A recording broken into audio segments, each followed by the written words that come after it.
Hey church, me again, Jeff, founding pastor, sitting this time with my successor, with an emphasis upon the word success, Melissa St. Clair.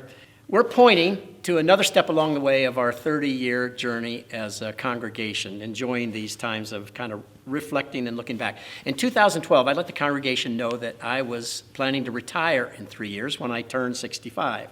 Now, at that time, we had begun a search for an associate pastor. I visited with a consultant friend of mine, and I told him of our plans. I was going to retire in 3 years, and we were looking for an associate, and he looked at me and he said, "Have you found your successor?"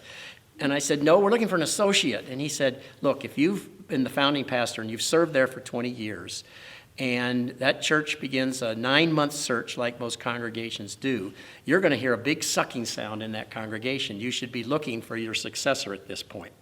So he gave hours worth of time to our search team that was looking for the associate pastor, and this extraordinary congregation did what this church has done so many times. It stepped out and took another risk and tried something new, and it's called the successor model of finding a new pastor. And that's when we put out the word. Janet remembers that we were looking for somebody with a deep faith, with good ideas, and with a passion for social justice. And like I said, success. We found somebody, and we also found somebody that works hard, whether that's healthy for her or not. It's always nice for the church.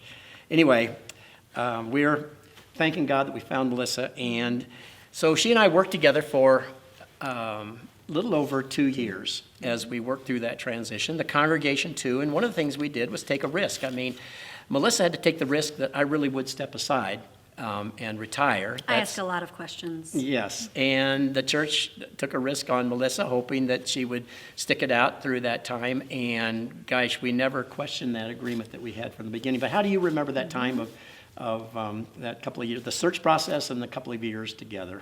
Seems like a very long time ago, and yet in a lot of ways, it's gone by really quickly. I think a lot of my memories center around what you just shared, which is our congregation's willingness to take a risk, to do something different, to step out in faith, especially given that it wasn't our original plan. I think that's something that our congregation does really well, is even if we start down a path, if we realize there's another way, maybe a better way, we're willing to take a risk, a leap of faith, if you will, to try that out. And so what I remember about the process is Sue Kruger, a beloved memory, sending me an email when I was at a clergy conference in Chicago, asking me if I would be interested in applying for an associate position. And I saw those words and I thought, I don't think so. But then she went a little bit further and said, well, this isn't just any associate position. And she described the succession model and what that would entail, what the congregation's commitments were, what your commitments were, which again, were all verified through Janet.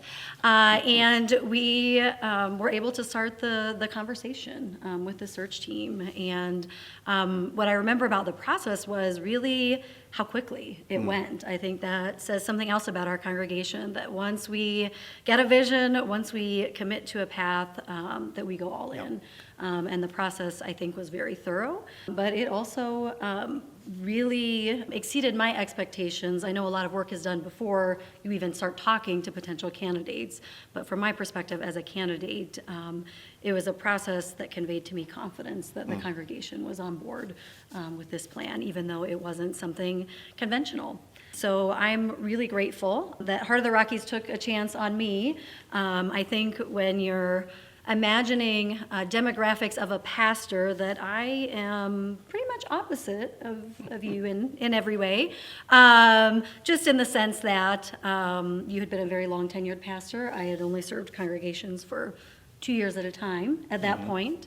In terms of age, you were coming to the end of your career. I was really very much in the beginning. I think that in terms of some more traditional things like gender, number of tattoos, that said to me the congregation was willing to take a risk on someone who was not like people that they had, or pastors that they had called before. And that's not always easy for a congregation to do. That's a temptation on the part of a church to look for someone that has liked the pastor they've just been used to. And of course, it takes a while for the congregation to hear that new voice, and yours was a female voice, and we needed to hear that voice. We hadn't heard it. you are followed so far with 10 years, I think we've just celebrated following the 20-year pastorate. That's a healthy thing for a congregation too. And to think that there's just been 2 senior pastors in 30 years, that speaks to continuity and to a whole lot of things, and just affirms our love for this church that is willing to take risks and try something new and hang in through change. That's a blessing. So I continue to say the best years of Are this church's still ahead ministry of us. still ahead of us. Still ahead of us, church.